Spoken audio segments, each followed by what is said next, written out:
Déjenme saludar al maestro Paco Cruz, periodista de larga trayectoria, más de 47 años en el periodismo, autor de una larga lista de libros como Las Damas del Poder y García Luna, El Señor de la Muerte, sus más recientes libros, autor de libros de referencia como Tierra Narca y La Guerra que nos ocultan. Recuerde que a las 5 de la tarde de lunes a viernes no se puede perder las videocharlas cruzadas del maestro Paco Cruz en los canales de Julio Astillero, siempre nosotros respaldando a nuestros amigos como el maestro Paco Cruz, a quien saludo con mucho gusto en este día en el que el fútbol vuelve a tomarnos y a ocuparnos, mi querido Paco, pero como hay notas que desmenuzar, sobre todo con estas declaraciones, las últimas declaraciones del presidente de Estados Unidos y del vicepresidente de Estados Unidos, J.D. Vance. Déjame también saludar, si me permites, al maestro Jaime Hernández, décadas como corresponsal mexicano en el extranjero, como corresponsal de guerra. Sí, no mamadas como Carlos Loret de Mola. Es muy temprano, ya me va a regañar mi mamá. Fundador y conductor de su espacio en YouTube, No Apto para Cínicos, un canal que hay que respaldar. A partir de la 1 de la tarde, cuando salga en vivo, hay que ayudarle con los likes para que circule la transmisión. Hay que ayudarle con las suscripciones para que crezca el canal y también hay que apoyarlo económicamente para que siga hablando ahí junto a Hildy, su compañera de vida, con verdad, con honestidad y obviamente para que pueda comprarle sus croquetas a Yago Batusay. Mi querido Jaime, mi querido Paco, muy buenos días. Pues ustedes mandan, querido Paco, por dónde le entramos, cuál es el saque, porque te decía, hay muchos temas. Sí, Vicente, buenos días, Jaime Hernández, buenos días. Hablaste de Yago Batusay, pero en realidad Jaime tiene como 50,000 ayudantes, tiene a Nico, su jalacables, que ya ahora es también editorialista. No, Jaime tiene un ejército allá en su casa, pero además déjame decirte nada más, Vicente. Sí. ¿No lo viste ayer? Yo estaba a punto. Estaba aquí en la planta baja de mi edificio de 10 pisos y dije, voy a presumirle a Jaime voy a subir al roof garden para presumirle mi piscina y mis palmeras ahí. Y eso pensaba, y de pronto Jaime aparece en la terraza de su mansión verdaderamente con una selva que me dejó mudo. Oye, así que, Paco, ¿te fijas cómo es Jaime? Yo buscando dónde poner un estudio para Sin Censura y que los tres podamos transmitir de vez en vez, juntos, frente a frente, cara a cara. Y él puede darnos una esquinita en sus 20 hectáreas de propiedad que tiene, de bosque como las de Adela Micha en el bosque de Zapoltepec. Y nos tiene sufriendo, Paco. Ya ves, con fíjate, esos amigos.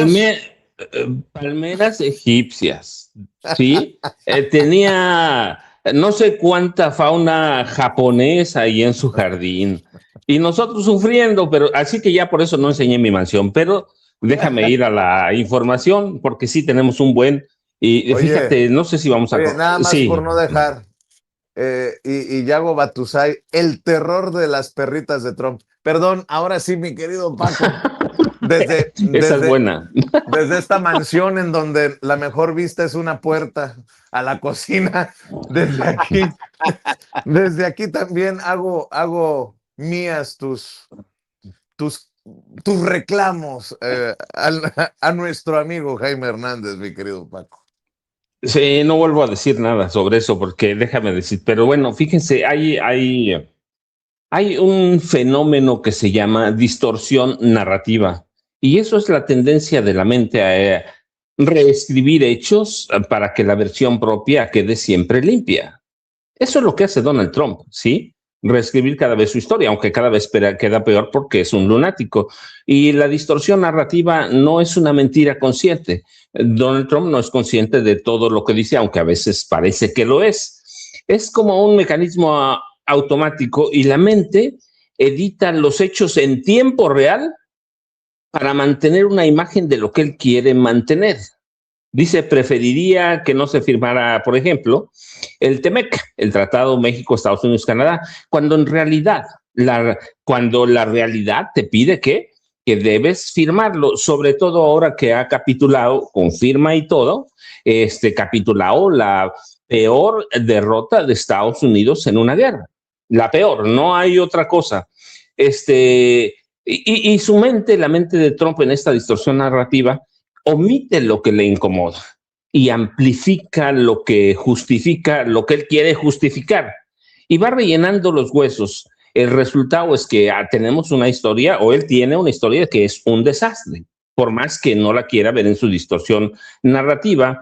Y eso me lleva para decirles cuántas veces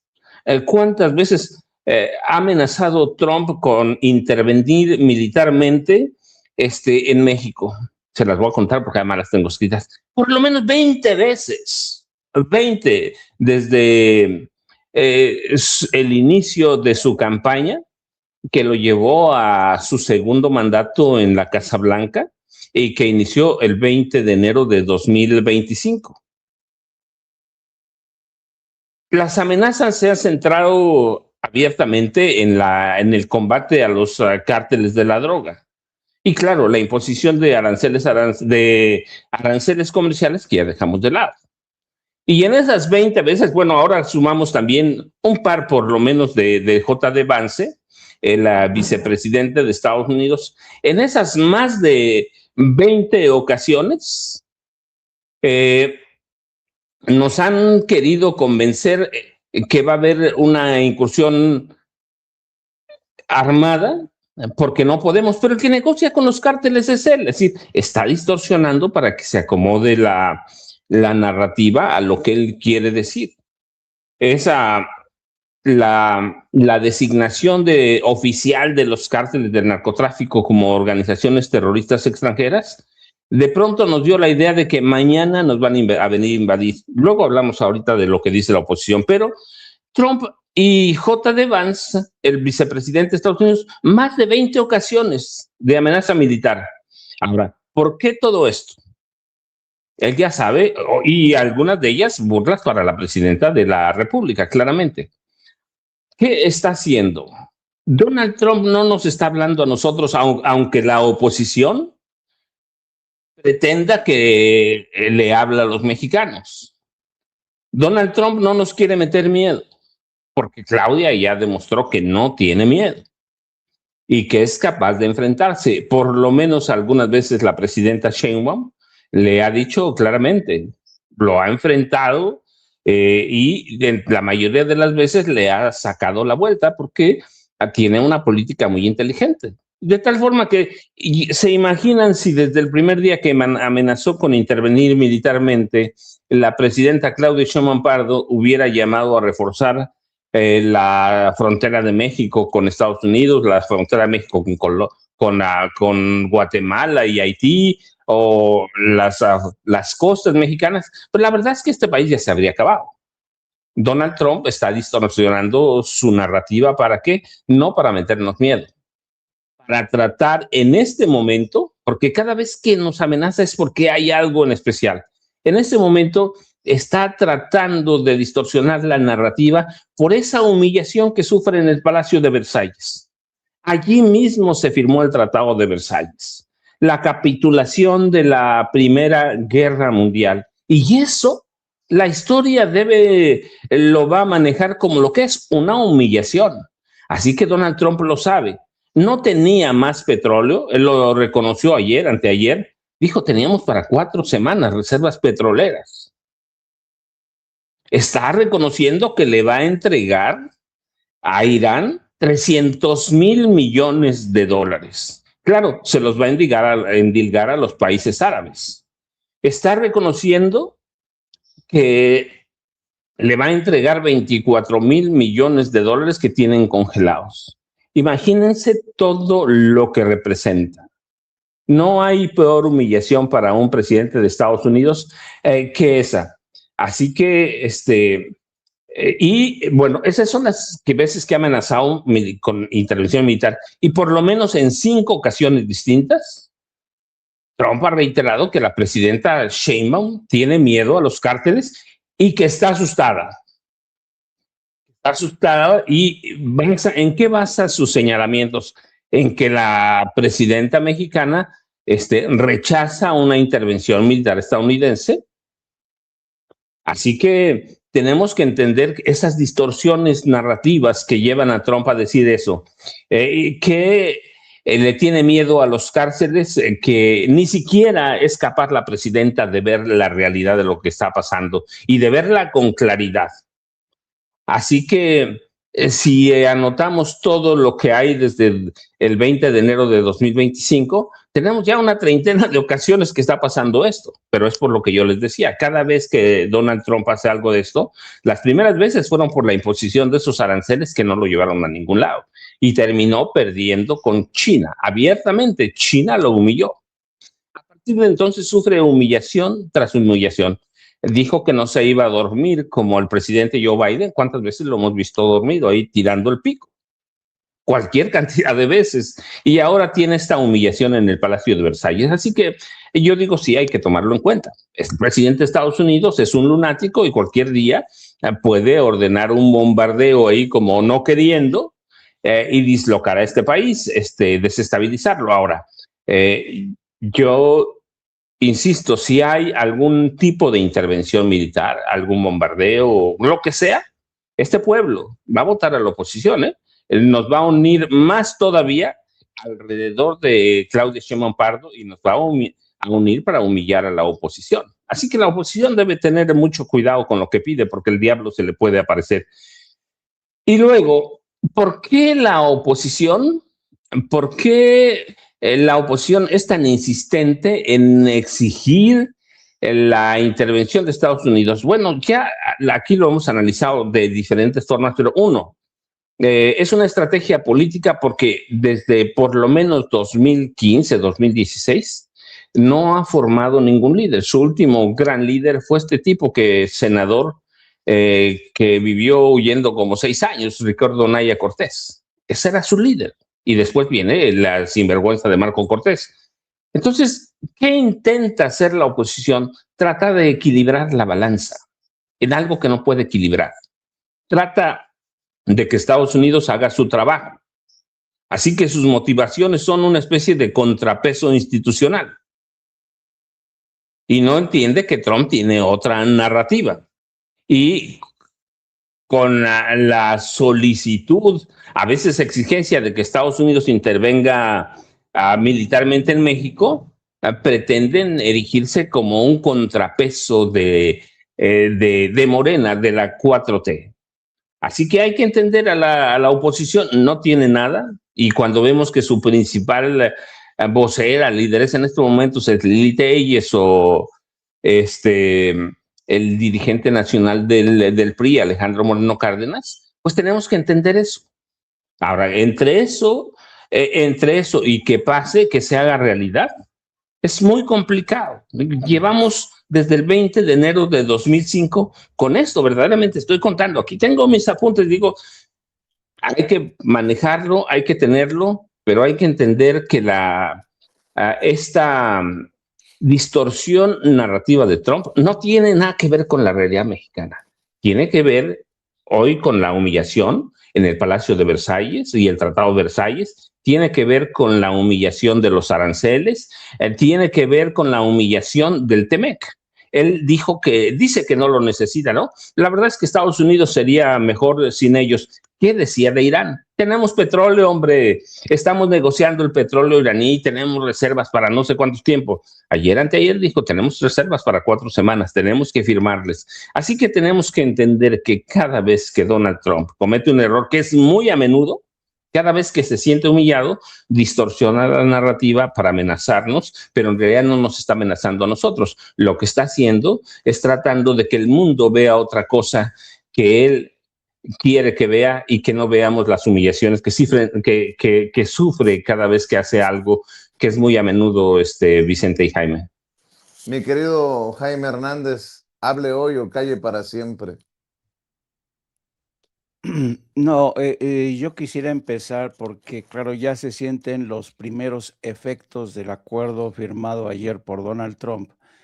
Y uno de ellos es que ya está transitando y está transitando en el estrecho de Hormuz. Estas son imágenes en tiempo real.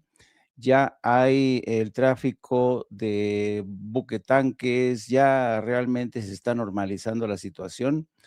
Así es que ya comienza, y otro de los impactos también tiene que ver con la caída de los precios del galón de la gasolina en Estados Unidos. Están, según los últimos indicadores, a $4. Donald Trump necesitaba más que nadie este acuerdo de paz. Y ayer, durante una conferencia de más de una hora, eh, en la que básicamente utilizó como mínimo unas 4 frases hechas.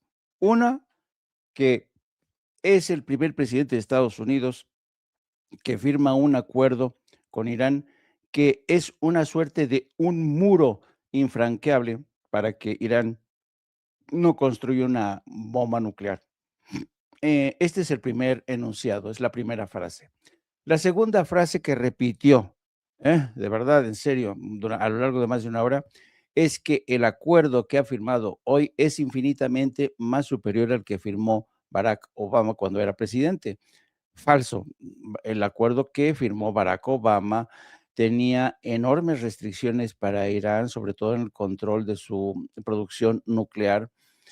No eliminaba sanciones, nada de eso. Ahora, en cambio, ya han sido eliminadas las sanciones, se ha creado un fondo de más de $300,000 millones para que Irán se recupere.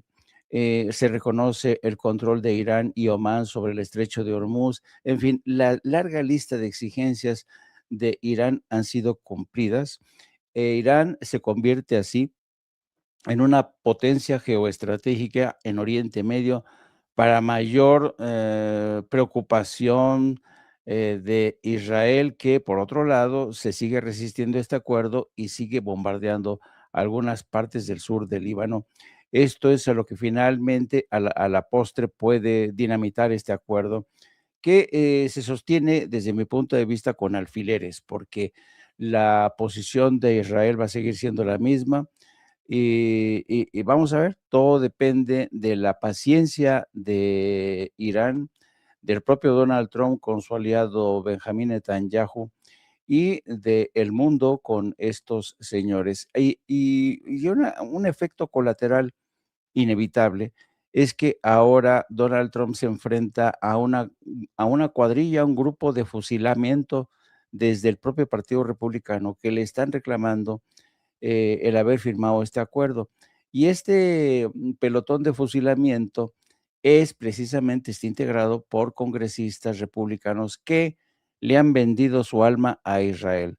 Son todos ellos beneficiarios de multimillonarias donaciones del gobierno de Israel para financiar sus campañas políticas. Así es que Donald Trump ha perdido de forma humillante la guerra más pues, calamitosa, peor que incluso que la de Vietnam. Nunca antes Estados Unidos había tenido esta sensación, ¿no?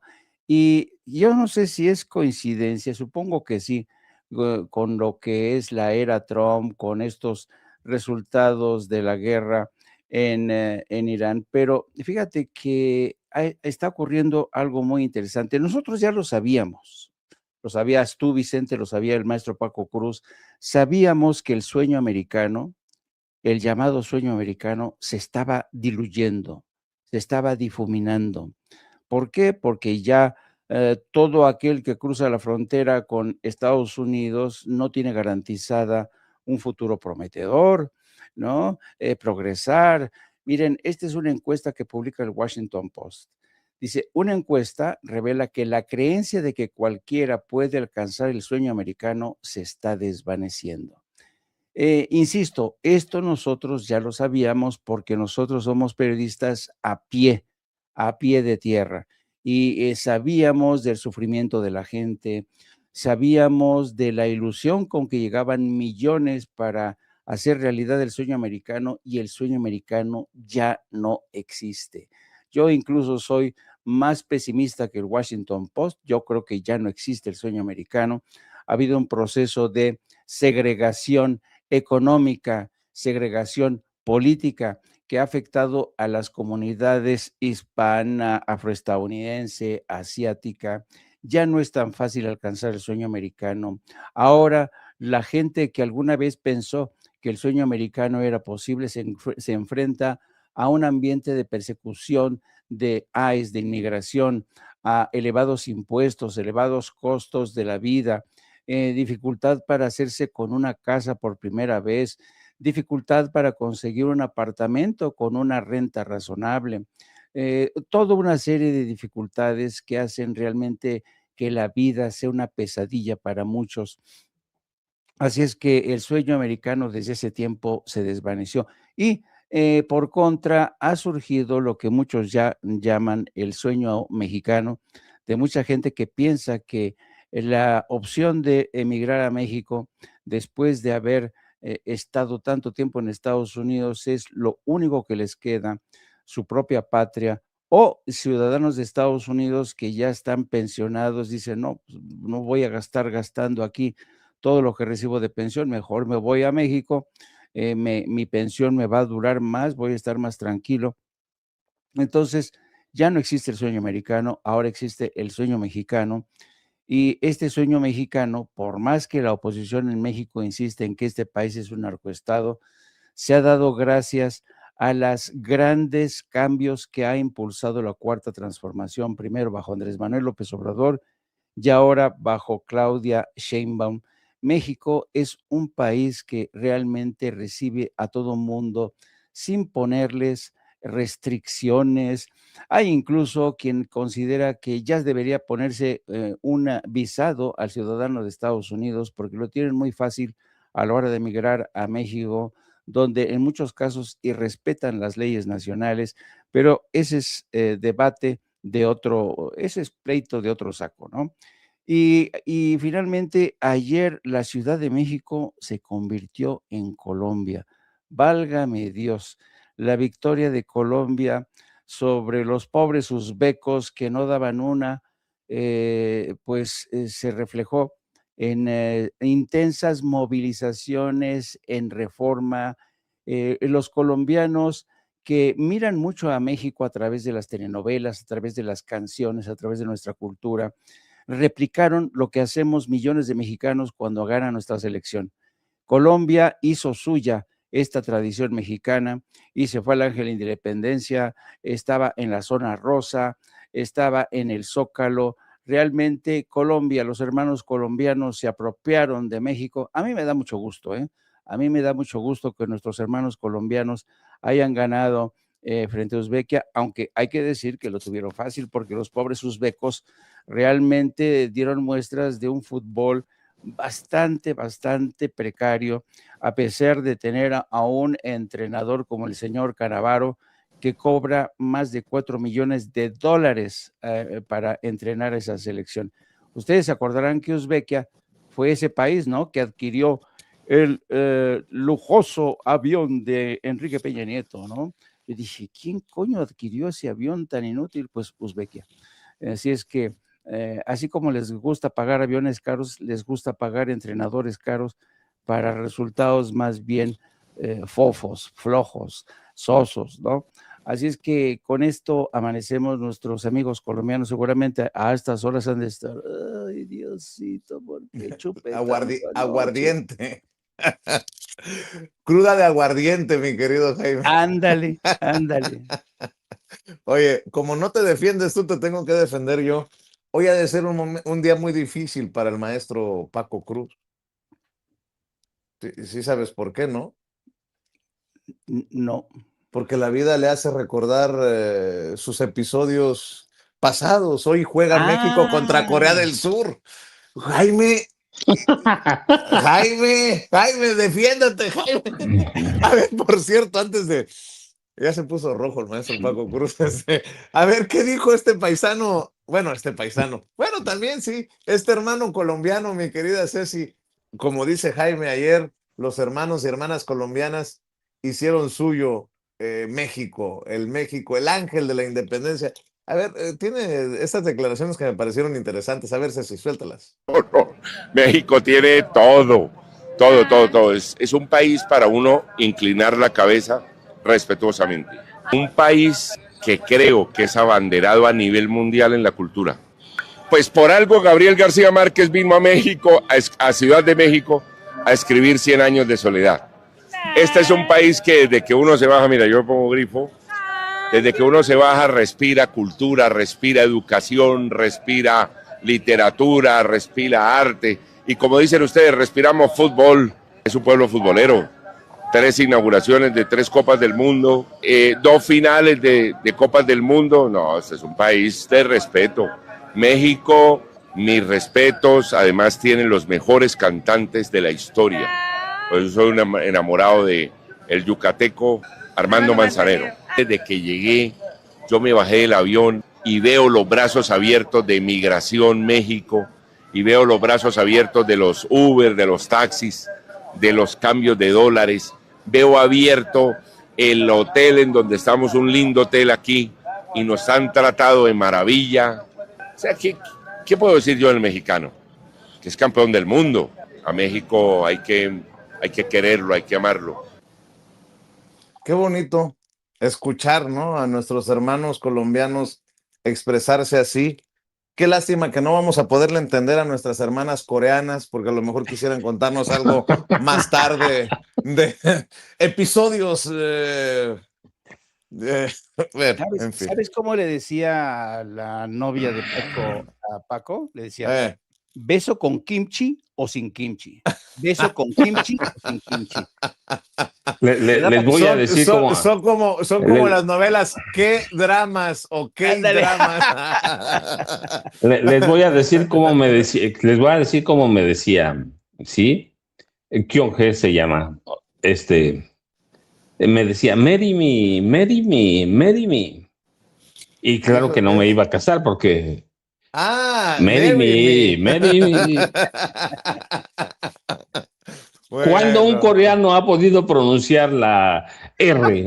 Nunca. Marry me. Pero algún día les contaré esa aventura. Déjenme nada más hacer un apunte. Nada más pregunta, porque me acaban de pasar una nota.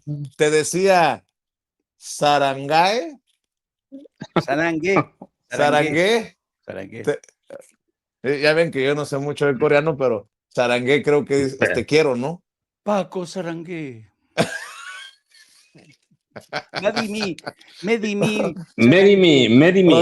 Oye, Paco, y nada más quiero agradecerle a los creadores de contenido por esta entrevista, ¿no? Del hermano colombiano. No es de Sin Censura, pero les agradezco que nos permitan compartir estos testimonios que a mí me erizan la piel en momentos en que Estados Unidos, fíjate lo que acaba de decir Jaime, que cada vez menos personas creen en que el sueño americano está abierto para todos, y dice este hermano colombiano, ante México hay que doblarse.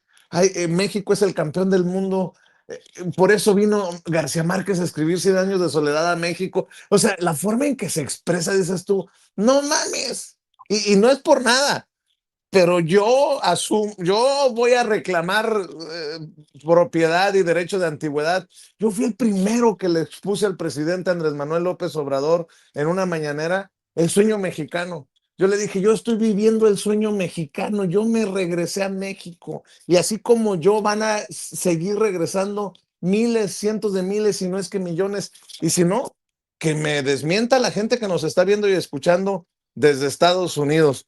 Yo en algún momento dije, el sueño mexicano, si estamos sufriendo por el sueño americano, que no tenemos papeles, sí, México tiene un chingo de retos, sí tenemos narcotráfico, sí tenemos inseguridad en algunas partes, sí tenemos que mejorar el sistema educativo, el sistema de salud, pero como México no hay dos, mi querido Paco. No, sí, mira, es que eso había que pasárselos a Lili Telles, a Alejandro Moreno Cárdenas. No digo a Donald Trump, porque la verdad es que a él le vale más de todo lo que es México, y le vale de más el resto del mundo. Pero el colombiano dice la realidad, ¿no? México es cultura, es tradición, es una fusión de algo que nadie conoce, ni siquiera la derecha mexicana, ¿no? las raíces de México son otra cosa, dice hasta en cuestión de hospedaje, ¿no? Dice, bienvenida con los brazos abiertos. Eso es México. Y aprovechando que es a día futbolero y de que vamos a tener todavía otra semana más con el siguiente partido, no recuerdo, creo que es miércoles el siguiente, y porque Jaime decía, fulano de tal cobra 4 millones, ¿cuánto ganan los entrenadores del Mundial? Carlo Ancelotti, el técnico de Brasil, va a ganar poquito más de 10 millones de dólares, ¿sí? En un año, claramente, ¿sí? Julián Nagelsmann de Alemania, 8 millones de dólares en un año. Mauricio Pochettino, el de Estados Unidos, va a ganar 7 millones de dólares. Tomás Tuchel de Inglaterra, 7 millones de dólares. Didier Deschamps, que jugador en su momento grandioso, poco más de 4 millones de dólares al año. Fabio Cannavaro, y el entrenador uzbeco, poco más de 4 millones de dólares. Marcelo Bielsa, loco, de Uruguay, 4 millones de dólares al año. Javier Aguirre, el técnico mexicano, 3 millones de dólares. Y Gustavo Alfaro, Paraguay, que son los 10 entrenadores mejor pagados, no más cotizados, pero mejor pagados, va a ganar entre 2 y 3 millones de dólares, dependiendo de los resultados de su selección en este torneo mundial. Así que hoy, ¿cuándo va a ser? Hoy por la noche contra Corea del Sur. Pero esto es lo que está pasando, y lo interesante de esas imágenes que nos puso Ceci, pues muestran todo o desmienten y callan a la oposición, ¿no? Esa narrativa de que no va a venir gente al Mundial, de que está engañando turismo. La verdad, cuando tú ves eso en el Ángel de la Independencia, que se convirtió, yo digo, en una pequeña Colombia, pues ahí está el resultado. Ahí está el resultado de todo lo que están hablando los opositores. Así que podemos estar en muchas cosas de acuerdo o no estar de acuerdo, pero lo principal, lo primero, la presidenta Claudia Sheinbaum Pardo no firmó el acuerdo con la FIFA, nunca firmó el acuerdo con la FIFA. El presidente Andrés Manuel López Obrador no firmó el acuerdo con la FIFA, ninguno de ellos. El que firmó el acuerdo con la FIFA fue el presidente Enrique Peña Nieto, un militante del Partido Revolucionario Institucional, y nadie dijo nada cuando conoció las cláusulas leoninas que impuso la Federación Internacional de Fútbol Asociación sobre lo que iba a pasar. Nadie dijo nada, pero claro, se trepaban al avión presidencial con Enrique Peña Nieto. Recibían miles de millones de pesos en publicidad del gobierno de Enrique Peña Nieto, distribuidos, claro, entre todo ese grupo de periodistas ilustrados, como los llamaba Genaro García Luna. Nadie dijo nada. ¿Por qué? Porque lo firmó Enrique Peña Nieto. Hoy que tenemos al Mundial aquí, todo el mundo le está viendo un pero se les olvida que ni la presidenta Sheinbaum ni el presidente López Obrador firmaron algo. Todos los acuerdos los firmó Enrique Peña Nieto. Y hoy la presidenta y, claro, los gobernadores de sus estados respectivos, la jefa de gobierno de la Ciudad de México, pues hicieron lo que se puede hacer en un torneo de esto. Y el resultado es lo que vimos en el primer triunfo de México, lo que vimos y estamos viendo en estas imágenes de la victoria de Colombia, y yo espero que sigamos adelante. Pero esta es una muestra, ¿va?, de que todo lo de la oposición, todo lo de Trump, de pronto se cae una narrativa. ¿Qué decían antes del Mundial? Que México no lo iba a poder realizar, que la violencia les iba a ganar. Bueno, aquí está, colombiano. Seguramente hay muchos mexicanos, pero colombianos, celebrando como se debe celebrar una justa mundial de esta naturaleza.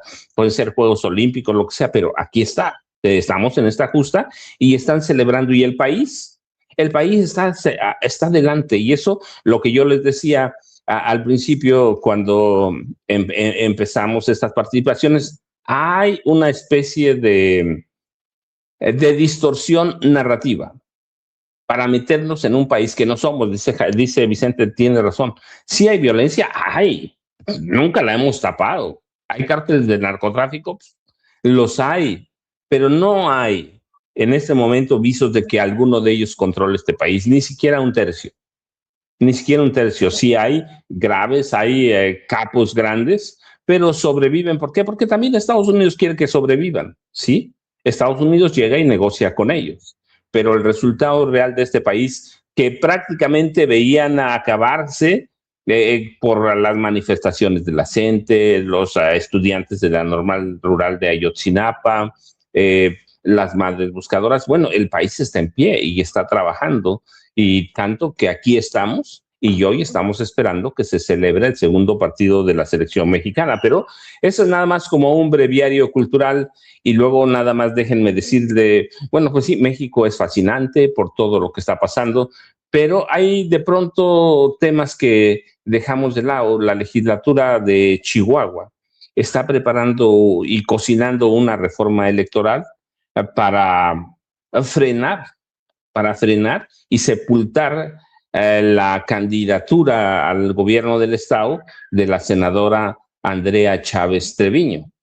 Ya está la iniciativa de reforma en la legislatura de Chihuahua y el objetivo es frenar a la senadora Andrea Chávez. ¿Va a pasar o no? No lo sé todavía, pero la propuesta también incluye que bastaría con una denuncia de quien sea para iniciar un procedimiento especial sancionador. Si alguien dice a la senadora Andrea Chávez le entraron dinero del narco, no van a investigar, no van a hacer nada, solo con que alguien presente una denuncia se van a caer. Pero claro, primero tiene que pasar y luego sí tiene que ser candidata, pero la iniciativa de reforma que hay en el Congreso de Chihuahua es que una mujer no pueda ser gobernadora de Chihuahua, sino que le toque a un hombre por cuestiones de paridad de género. Así que están tratando de quitarle, de frenar, como sea y con los métodos que sea, a la senadora Andrea Chávez Treviño. Vamos a ver si pasa. Yo digo que sí. Finalmente, la gobernadora María Eugenia Campos Galván controla la legislatura de Chihuahua y ella fue la que ordenó presentar hace un par de semanas esta iniciativa de ley que ya está en el Congreso de Chihuahua, Vicente y Jaime. Hay que pedirle a la gente que nos está viendo y escuchando que nos ayude con los likes. Likes en esta transmisión. Ayúdenos con los likes. Muchas gracias por apoyarnos en Sin Censura TV. Por favor, si le quitan el like, vuélvale a dar like, suscríbase, active la campanita para ver si estos cabrones de YouTube de una vez por todas envían las notificaciones cuando estemos transmitiendo en vivo y en directo o estemos subiendo videos. Gracias a Vale Lira, a Aurora Sabina, a Laura Guzmán, a Miriam Citeca allá en Monterrey, Nuevo León, a Lalo 4684, a José Wong Bañuelos, a Marta Cortés, a Miriam M3671, a Isabel Chong, gracias a Sol Martínez, a Betlis 007, a Narciso Sánchez, a Martín Soto, Morrison Herrera, gracias a Fermín Cruz, a Dianuskis, gracias a Franklin Arevalo, gracias a Daniel Romo, a Marta Alonso, a Marga Campos, Morrison Herrera, ya lo mencionaba, gracias a todos, a Leonardo Barajas de la Torre, Ana Rodríguez, Ariana González, a Franco Álvarez, gracias a todos los que nos están comentando en nuestro chat en vivo y en directo, y sobre todo quienes nos respalden con los likes, que sigo yo pensando algo extraño, le dan like y en lugar de subir los números bajan, que alguien me explique. Pero bueno, déjenme ir con Jaime también. Hay que estar al pendiente de lo que decida la Suprema Corte de Justicia de la Nación con los temas de la perrita de Trump. Por un lado, bajan a una ministra para que no esté en el debate sobre los intereses mineros de Ricardo Salinas Pliego. Luego se tiene que analizar este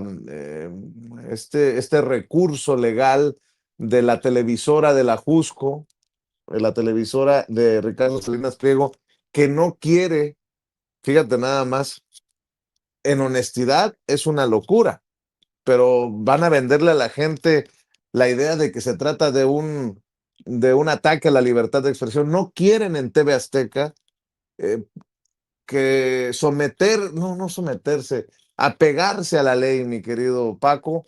Están presentando un recurso para que declare inconstitucional, improcedente, lo que se estipula de que las televisoras tendrían que decirle a las audiencias, esto es opinión, esto es información noticiosa. Hay que estar al pendiente de esto, mi querido Jaime, porque de aquí depende pues algún tipo de saneamiento, de buscar un poquito de honestidad en los medios de comunicación, porque lo que han vendido por mucho tiempo televisoras como TV Azteca y Televisa es opiniones disfrazadas, no, sí, opiniones disfrazadas de noticias, ¿no?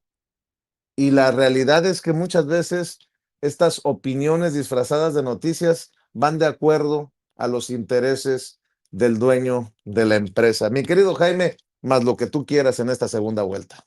Sí, yo creo que es urgente que haya una regulación para las televisoras que han utilizado, que han convertido los canales de televisión, sobre todo TV Azteca, que lo hace de forma más abierta. Esta campaña de odio, esta campaña de, pues, de golpistas, son golpistas básicamente.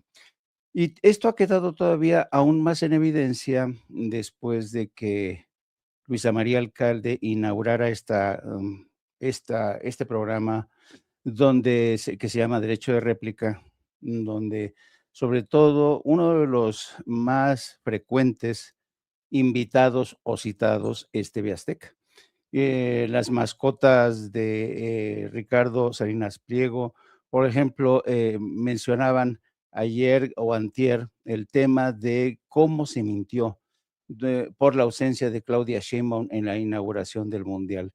Se dijo que la presidenta no había acudido al Estadio Azteca ante el temor de ser abucheada. Se dijo que el lugar que le cedió a esta niña, el boleto 001, no fue ocupado. Es decir, se manejaron una serie de patrañas y eso es desinformación pura y dura. Entonces yo creo que sí, ha llegado el tiempo de regular, de poner orden en casa, porque esta gente tienen un canal que es concesión del Estado. Se acabó, se acabó. Esto no hubiera ocurrido en la época del PRI y del PAN, de verdad. No hubiera, porque Gobernación hubiera entrado de forma sí, fulminante.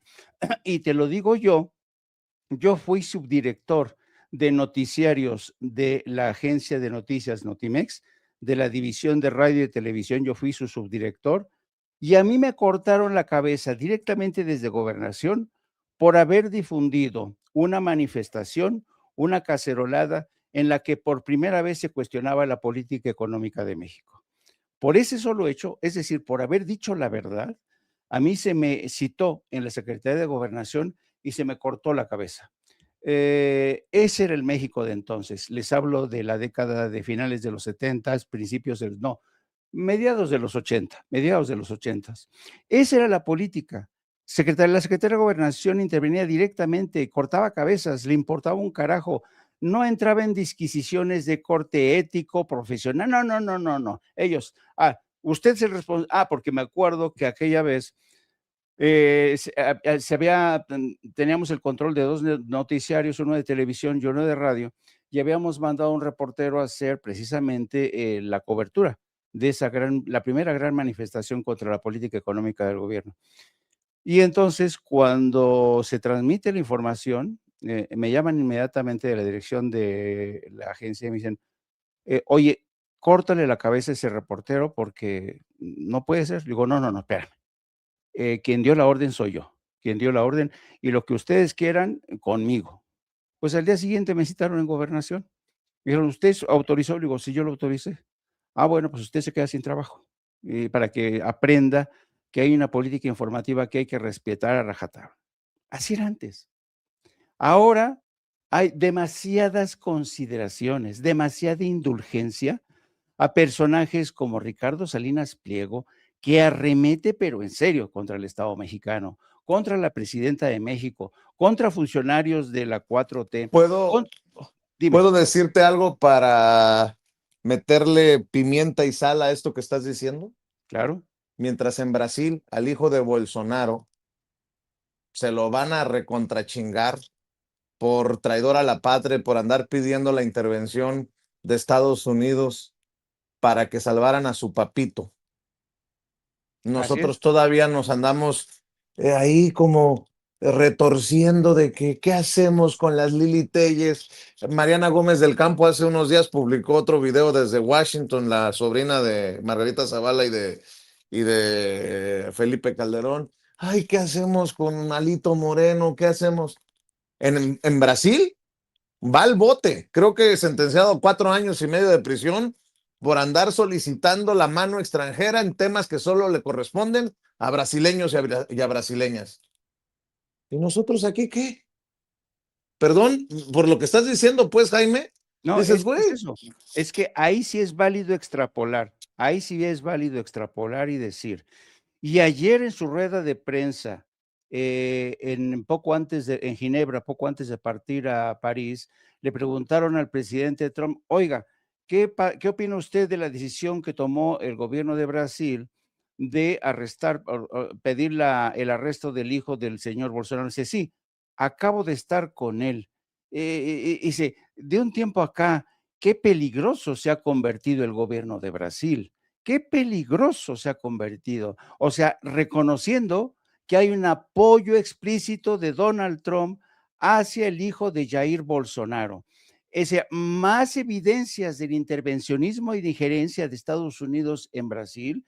Y ayer, como era de esperar, el presidente de Brasil salió a la palestra y dijo, miren, yo he estado callado hasta ahora, porque el presidente se metió con Colombia, dije, yo no soy ningún líder de Colombia para meterme. Se ha metido contra países de todo el hemisferio. Fíjense bien, ahora bien, no se inmiscuyan en las elecciones de Brasil.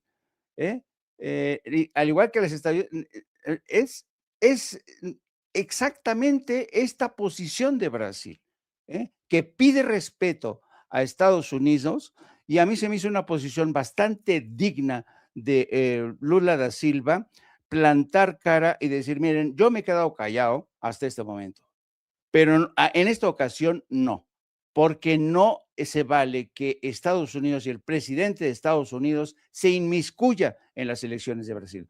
Yo aplaudo este pronunciamiento de Lula da Silva, que no rehúye del debate, no la confrontación directa. Es un presidente muy valiente, muy decente, pero es un hombre echado para adelante que no huye del rebate. En la cumbre de Ginebra, Donald Trump lo quiso buscar, le dio esquinazo Lula da Silva, porque ayer también reveló Lula da Silva que le dijo a Donald Trump en su encuentro en la Casa Blanca, yo estoy combatiendo al crimen organizado como nunca, cosa que también está haciendo a México. Le pasé información al presidente Trump de cómo recursos financieros llegan a esa mafia política desde Miami. Dice, pero el presidente de Estados Unidos escucha poco y habla mucho. No, fue realmente una contestación de Lula da Silva bastante importante, contundente contra el presidente de Estados Unidos. Ahora bien, porque yo creo que a veces nos dicen a nosotros que somos paleros de Morena y que no defendemos o no criticamos. Yo creo que hay que criticar cuando se tenga que criticar, tenemos esta libertad en Sin Censura, en No Apto para Cínicos, en las charlas cruzadas del maestro Paco Cruz. Milenio publica hoy esta nota de Ariadna Montiel, en el que dice, hay un acuerdo de unidad para caminar juntos con el Verde y el Partido del Trabajo, Ariadna Montiel. Es decir, hay un acuerdo con el Partido Verde y el Partido del Trabajo. Pero, ¿qué es lo que ocurre casi siempre cuando intentan presentar un frente común? Que alguien se desentiende de este pacto, como este diputado Luis Armando Melgar, que se le ocurre defender la misma posición del PAN y del PRI para insistir que hay una narcopolítica en Morena. ¿Eso es caminar juntos? Miren lo que dijo este diputado Luis Armando Melgar.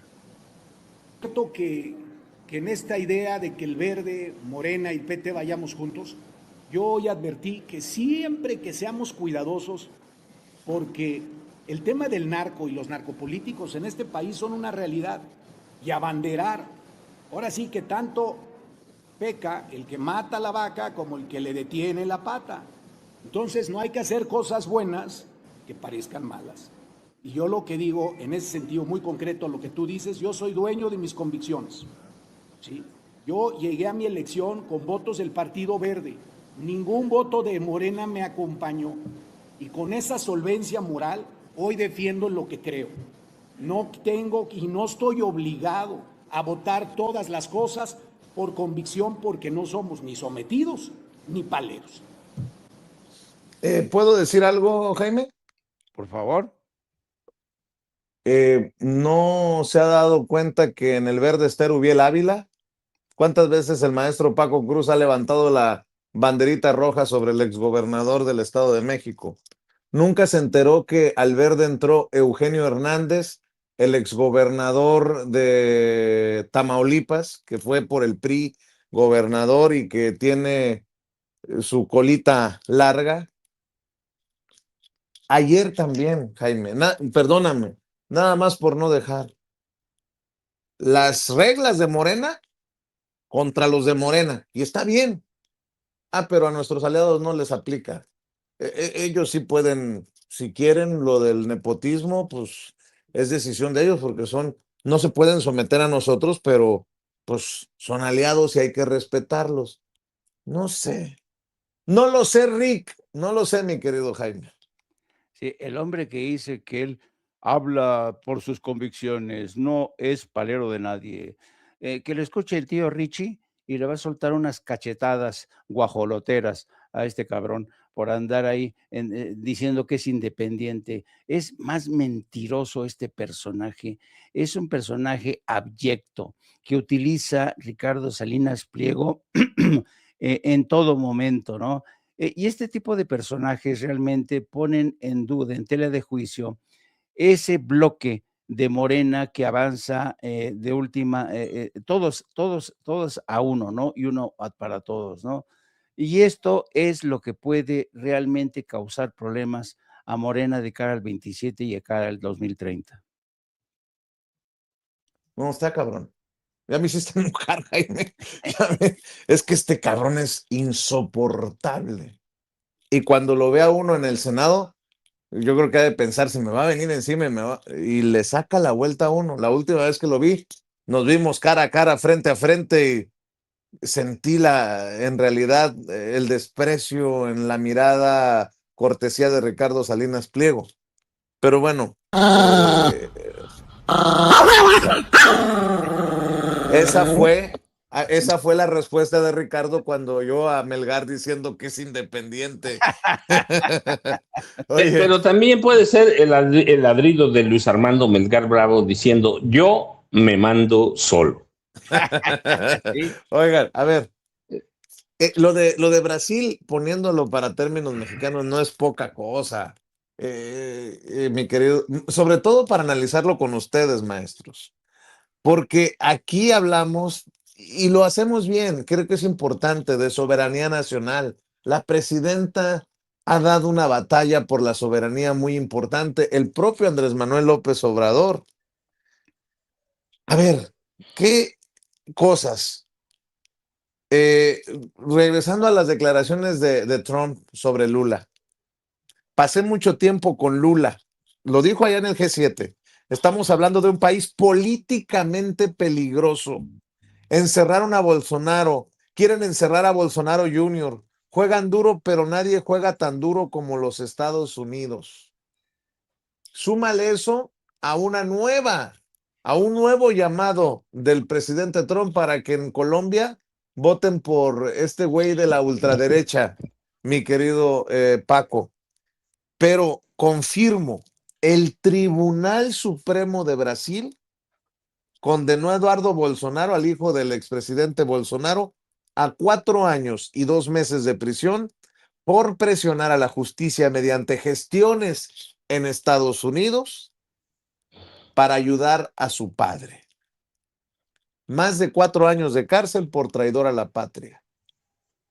Y en México seguimos esperando, como seguimos esperando el juicio a los expresidentes, que creo que es uno de los grandes errores de la 4T. No haber puesto esa mano dura en los expresidentes que tienen una colita muy larga y que por eso perseguidos, dice Díaz Ayuso, fueron corriendo a esconderse a España. Mi querido Paco. A ver, Jaime y Vicente, olvidémonos los expresidentes. Aquí lo hemos dicho, lo hemos señalado, cuestionado, criticado. Existe el delito de traición a la patria en el Código Penal. Aquí está probado que María Eugenia Campos Galván violó la Constitución de los Estados Unidos mexicanos, violó la Ley de Seguridad Nacional. ¿Hace cuánto fue? El tema se ha ido diluyendo poco a poco. Yo recuerdo hace un par de semanas, Ricardo Monreal Ávila, el coordinador de la fracción parlamentaria de Morena en la Cámara de Diputados, defendió evitar un juicio político contra la gobernadora de Chihuahua. Hoy la gobernadora de Chihuahua está promoviendo una ley contra Morena para frenar a Morena en ese estado. Y yo digo, ¿de qué se trata? ¿De qué se trata? Hay todos los elementos. No, pues hay que esperarnos. Bueno, hay que esperarnos al año 50.320 para... hemos hablado, cuestionado y criticado que la protección de Morena, Alejandro Moreno Cárdenas, y cuando digo Morena es porque Ricardo Monreal Ávila es el coordinador. Criticamos la protección de Ricardo Monreal Ávila al exgobernador de Morelos y exseleccionado nacional Cuauhtémoc Blanco Bravo. Sí. Existen, tenemos las leyes. Está tipificado como delito.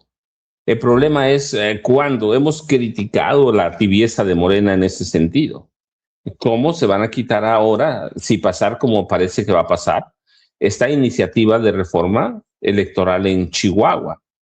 Si hay algo raro que está pasando en personajes como Ricardo Monreal Ávila. Lo hemos dicho no ahora, cualquier cantidad de veces. Entonces, lo que vemos en Brasil, juzgar al hijo de un expresidente que además es legislador, ha sido legislador, cuando lo vemos en Brasil juzgar a un personaje como el hijo de Bolsonaro, por traición a la patria, por solicitar la intervención de un país extranjero en su país propio. Cuando lo vemos decimos, algo raro está pasando en México. Y tenemos que decirlo, ¿cuántas veces lo hemos criticado? Muchas, no sé cuántas, pero cualquier cantidad de veces aquí lo hemos dicho, cuidado. Así que no se trata ya solo de los expresidentes, Vicente y Jaime, se trata también de todo lo que estamos pasando y lo que está pasando con María Eugenia Campos Galván.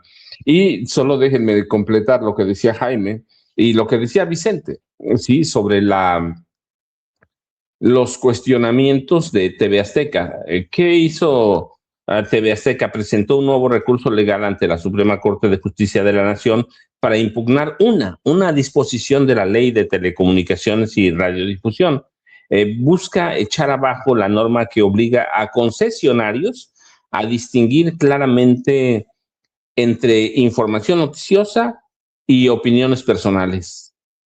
Yo recuerdo, y seguramente ustedes también, Jaime es un lector de periódicos. En este país, los periódicos, las revistas, distinguen qué es información, qué es opinión, qué es interpretativo. Tenemos reportajes, entrevistas, pero también tenemos esos géneros y se divide muy bien. Si uno entra a un periódico cualquiera, y estoy hablando de la vieja guardia, sí, aquellos periódicos que cuestionamos, si uno entra al Excelsior o a la Financiero, que es a donde publica Raimundo Riva Palacio, uno sabe cuál es un género de opinión, sabe cuál es una noticia, puede ser noticia mentirosa, tramposa, pero uno sabe que es una noticia y uno sabe que es un editorial. Está bien distinguido. Yo me pregunto, ¿por qué carajo la televisión no tiene que hacer eso? Si históricamente los periódicos, las revistas y ahora canales como el nuestro decimos, esto es su opinión. Y estoy un poco especulando por esto. Uno lo explica, lo argumenta. ¿Por qué la televisión no tiene que hacer eso? Tenemos derecho de réplica, pero en la esencia nunca ha funcionado. Si una revista, un periódico o un canal de televisión, TV Azteca, Televisa, Grupo Imagen, decide no dar entrada a una réplica, no lo hacen, la tiran a la basura ya y ya. ¿Por qué no? Carlos Alarraqui promueve abiertamente que se mienta. Hablando de de nuevas plataformas informativas como YouTube o TikTok, promueve abiertamente eso y lo dice. Entre más se mienta contra la presidenta, contra Morena, es mejor, más le ganamos, tenemos posibilidades de ganar la Morena. ¿Por qué si todos aceptamos esto? Y si es clarita, se define con claridad qué se hace en un viejo periódico, ¿por qué la televisión no? ¿Qué poder tiene la televisión sobre lo demás? ¿Qué poder tiene Ricardo Salinas Pliego sobre nosotros o sobre las leyes? Ninguno. Debe estar bien claro en la televisión qué es una noticia, qué es una opinión, qué es un editorial de Ricardo Salinas Pliego. Está claro que él mismo dijo que él sigue la línea, pero incluso en la línea, en las noticias hay eso. Entonces tienen que someterse y nada más con lo otro, con el de yo me mando solo del senador Melgar, hay que aclararlo muy bien, ¿sí? ¿Por qué no nos dice, ya no el senador Luis Armando Melgar, no nos dice la relación de narcotráfico de Salinas Pliego, no con Raúl Salinas de Gortari, que aquí lo hemos abordado, la relación y la protección de su jefe, de Ricardo Salinas Pliego, a Luis Cárdenas Palomino? Él se manda solo y dice que ha cuidado su imagen. Bueno, pues que nos diga cuál es la relación y por qué protegía a su jefe. Y si es su jefe o no, pues fue 20 años y todo el mundo sabe que él trabaja es la voz de Ricardo Salinas Pliego en el Senado de la República, Vicente y Jaime.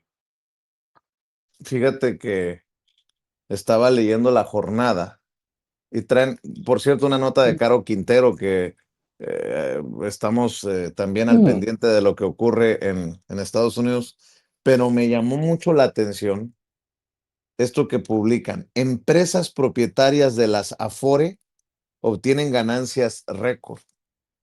En el debate de qué hacer o qué no hacer con el tema de la CENTE, me llama mucho la atención esta nota. Alcanzaron entre enero y mayo 7,753 millones de pesos, 21% más que en el igual lapso del año pasado.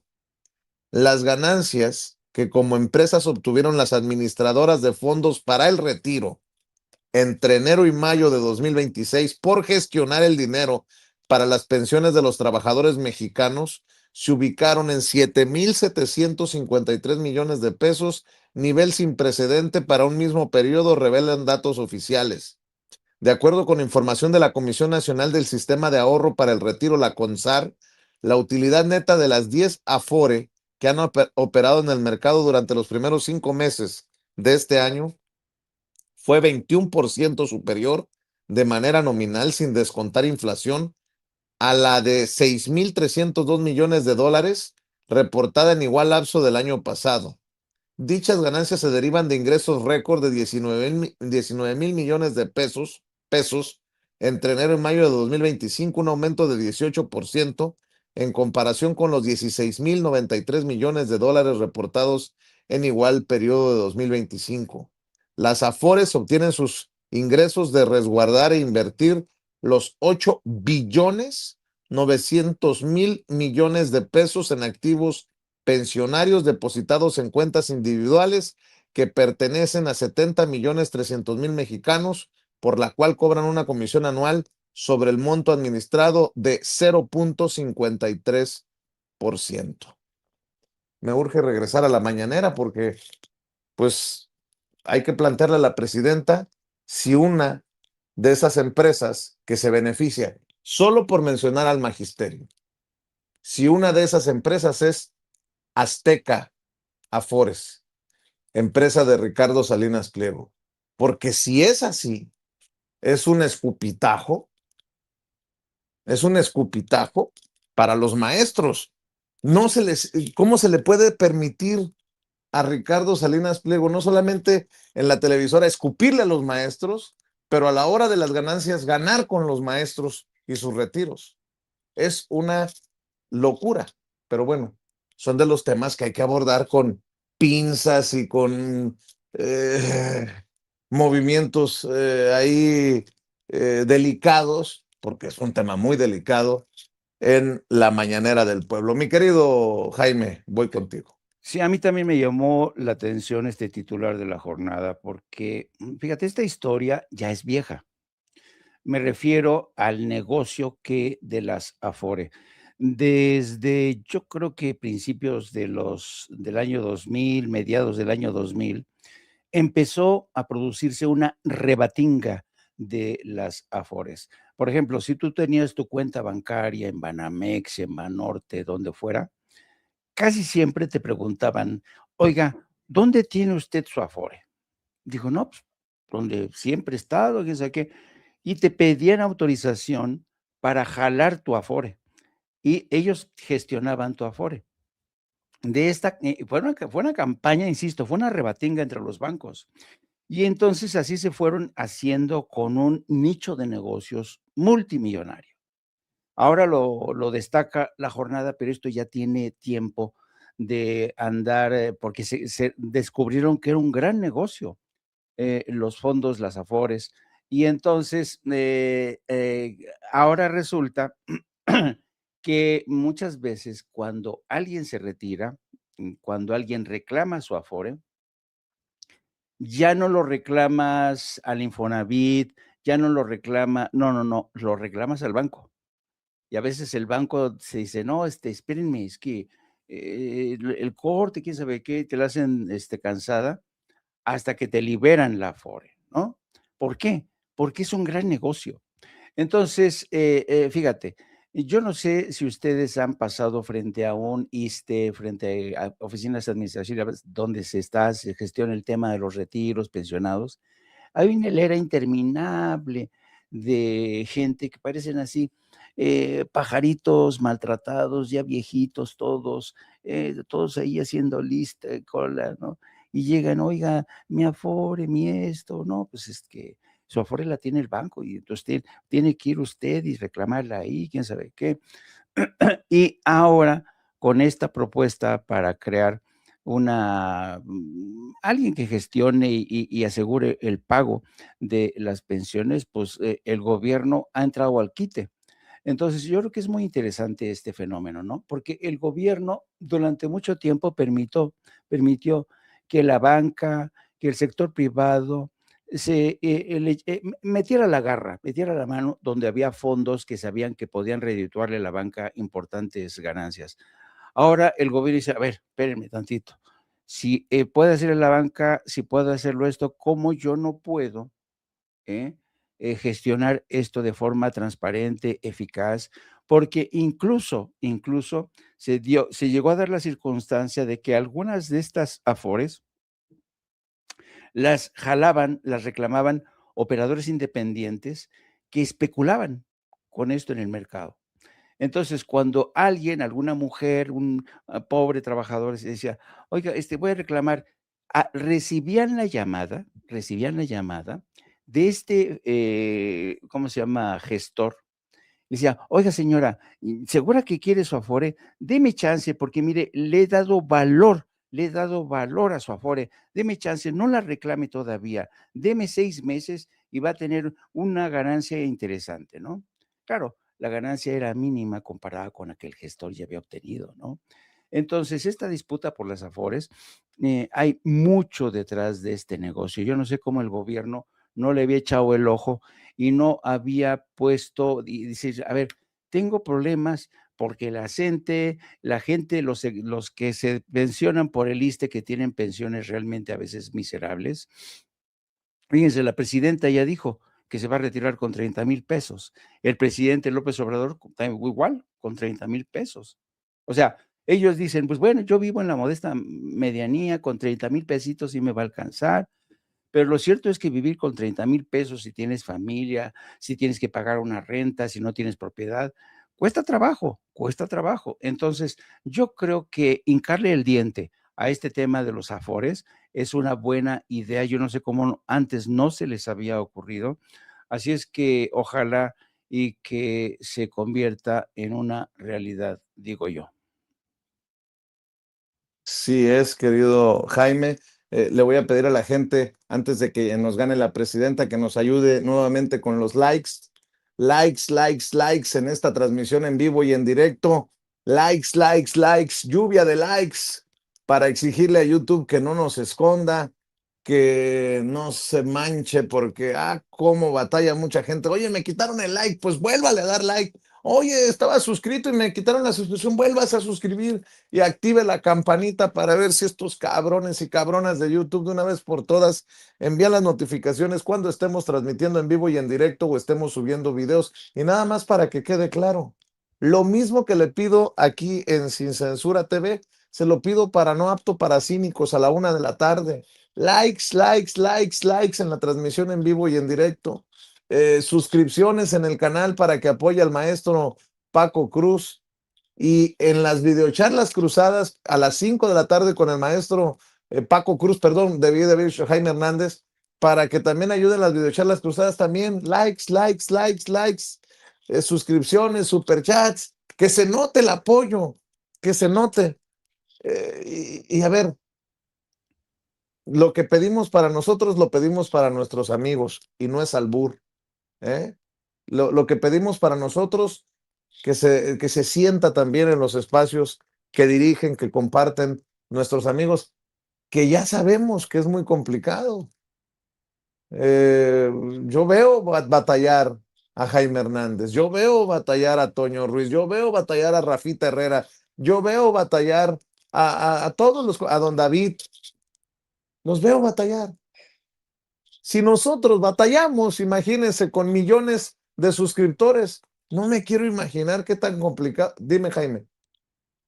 Bajando en estos días de Mundial de Fútbol, Ajá. ha bajado la monetización, ha bajado la presencia de seguidores.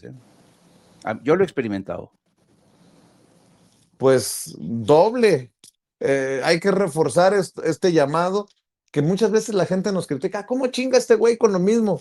Bueno, pues mire, si así chingando con lo mismo, dice Jaime que batalla, que el maestro Paco Cruz también ve batallar la situación en las videocharlas cruzadas en la tarde, pues cómo no, pedirle el apoyo para todos los amigos. O sea, mal haría yo si no lo hiciera, mal haría yo. Pues si por ellos también somos sin censura, todos somos sin censura, es el claro ejemplo de que todos somos sin censura. Dicho lo anterior, pues gracias, muchas gracias por respaldarnos con los likes. A ver, mi querido Paco, en esta última vuelta antes de que nos gane la presidenta. Rapidísimo, mira, ¿por qué de pronto tenemos la sensación de inseguridad? Y esta semana la Fiscalía General de Justicia del Estado de México dio a conocer algunos detalles de la presidenta municipal de Tenancingo, un municipio a donde puede empezar la tierra caliente del sur del Estado de México, muy pegado a Ixtapan de la Sal. Fingió un secuestro porque desfalcó al ayuntamiento nada más con 40 millones de pesos. Hace unas semanas Nancy Nápoles Pacheco hizo unas llamadas diciendo que estaba secuestrada y que pedían 40 millones de pesos. las autoridades del Estado de México encontraron ya que fingió Nancy Nápoles a Pacheco, fingió el secuestro y que quería sacar 40 millones porque tiene un desfalco de 40 millones de pesos en el municipio de Tenancingo. ¿Sí? He pegado entre Tenango y Ixtapan de la Sal. Pero yo ya saben, @ Paco Cruz Jiménez en X, antes Twitter, Francisco Cruz Jiménez en Facebook. Y bueno, pues es la sensación de inseguridad que inicia por los propios, no siempre y no todos, pero cuando hay, pues cuando el río hace ruido es porque agua lleva, ¿no? Así que yo me quedo con esta reflexión, cuidado con algunos presidentes municipales, cuidado con lo que elegimos y siempre hay que estar pendientes, Vicente y Jaime. Y buenos días ya, para que Jaime se pueda despedir en esta última ronda. Espero que a las 5 de la tarde en la videocharla cruzada a lo mejor pueda despejar muchas dudas el maestro Paco Cruz de aquel drama surcoreano. No me lo estoy inventando yo. El maestro Paco fue el que abrió la puerta. Sí.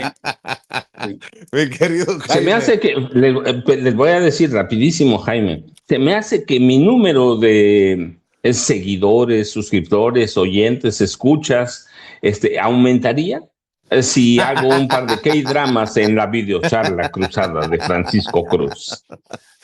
Oye, y por cierto, ¿los besos de tu novia coreana se ven en kimchi, sí o no? Sabían muy rico. Tan rico como el atole con tamal que se come y que se toma. No, son guisos diferentes, son guisos diferentes. Ahorita voy a salir por un atolito. Oye, la gente debe decir que ustedes y yo estamos locos, Lucas, pero bueno, es que tanto, Vicente, Jaime, tantos problemas en este país. Damos las noticias serias, muy formales, pero de pronto también tenemos que aligerar para la situación, ¿no? Claro, claro. Mi querido Jaime, ¿con qué vas a cerrar tú, maestro? Por cierto, la próxima vez invítanos a esa finca de 40 hectáreas que tienes. Ahí Sí, podemos acampar. Es más, si no nos quieres recibir en la casa grande, podemos en una casita de campaña, el maestro Paco Cruz y tu En la servidor acampar. terraza, esa terraza que presentó llena de árboles, bosques, Jaime. Yo ya no vuelvo a decir nada, pero esa mansión. Imagínate yo que para sentirme en la playa, lo único que puedo aspirar es a sentarme en una silla de playa, porque no da para más. Ustedes se la pasan entre Cancún, Acapulco, yo acá valiendo madres. Si aguantan a mis 6 perros, yo no tengo problema. Tengo 6 perros, para que se lo piensen. No, oigan, Bueno. Fíjense que no se nos olvide que este domingo es la segunda vuelta electoral, vaya, las elecciones definitivas en Colombia, para elegir entre este candidato de extrema derecha, el señor de la Espriella, que defiende, que dice que él es un tigre, e Iván Cepeda, el hombre de la izquierda, el hombre que impulsa a Gustavo Petro, el hombre que es respaldado por una coalición de sindicatos, organizaciones comunitarias, que ven como una amenaza al señor Espriella. Quiero que se fijen en esta foto, porque resulta ser que el señor de la Espriella ha secuestrado la camiseta de la selección colombiana y la ha convertido, la ha hecho suya en este esfuerzo para confundir al electorado. Quiero que miren también cómo ya todos los seguidores de la Espriella le dicen el tigre, y miren, pues este pobre tigre, pobre desgraciado tigre, lo andan cargando y todos con su camiseta amarilla, defensores de la causa del señor Espriella. Yo no sé si ustedes se percataron, pero ayer el Estadio Azteca estaba lleno de camisetas amarillas. Lo dejo ahí para quien quiera hacer sus inferencias, conexiones, etcétera, etcétera. Hay serias, algunos consideran que las elecciones de este domingo van a ser el resultado de este ensayo que ya vimos en Argentina, en Salvador, en Ecuador. Estados Unidos está echando toda la carne en el asador. Bloomberg está publicando que Del Espriella es quien tiene todas las posibilidades. Fíjate, aliado de Trump que jura muerte a los cárteles, se acerca a la presidencia de Colombia. No, hasta los medios de comunicación como Bloomberg. Vean Financial Times. El Financial Times dice que Colombia, bajo Petro, ha tenido y miren, dice, ¿qué hay detrás del nuevo auge de la cocaína colombiana? Este es un reportaje del Financial Times que básicamente lo que están haciendo es allanando el terreno para que gane Del Espriella. Así es que vamos a poner mucha atención en las elecciones de este domingo, donde no Donald Trump quiere que gane Del Espriella, quiere que Colombia regrese y se convierta de nueva cuenta en su gran base militar para estar espiando, para estar presionando a todos los vecinos del sur, Brasil, Venezuela, para estar ahí custodiando a Venezuela. En fin, yo creo que se juega mucho el pueblo colombiano. Ojalá que, vamos a ver, ojalá, yo creo que Iván Cepeda, que representa una opción más humanista como la 4T, ojalá que se imponga, pero pues eso, la última palabra la tiene el pueblo colombiano, que se vino acá a ver el Mundial, tendrán que regresar a toda mecha para votar en las elecciones del próximo domingo. Y nuevamente decir, pues, que la intención de meter la mano de Donald Trump es evidente. Donald Trump que escribe, el candidato presidencial colombiano, el Tigre, Abelardo Del Espriella, es un líder inteligente. Fíjense lo que escribe Donald Trump.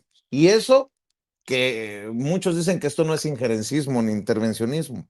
Es un líder inteligente, fuerte y duro que lucha incansablemente por y ama a su gran país y pueblo, igual que yo lo hago por los Estados Unidos de América. Como presidente, Abelardo será tremendamente exitoso en liderar a Colombia para crecer la economía, crear empleos, promover.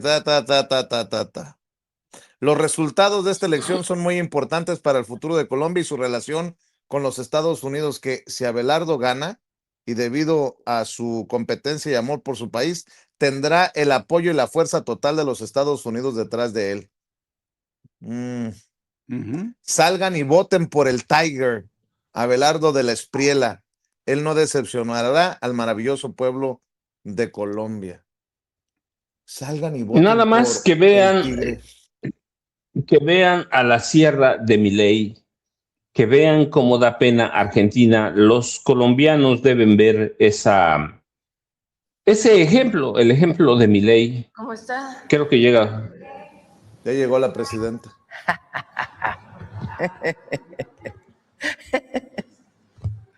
¿Ya están listos para el partido? ¿Cómo? A ver, ¿cuál es la quiniela? A ver, vamos a hacer una votación.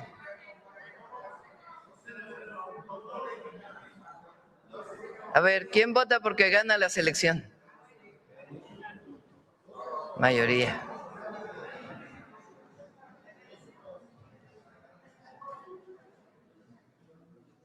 ¿Qué va a ganar? ¿Quién va a ganar la quiniela?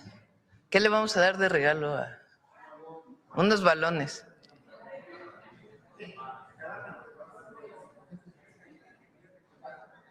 Belmont se va a encargar de los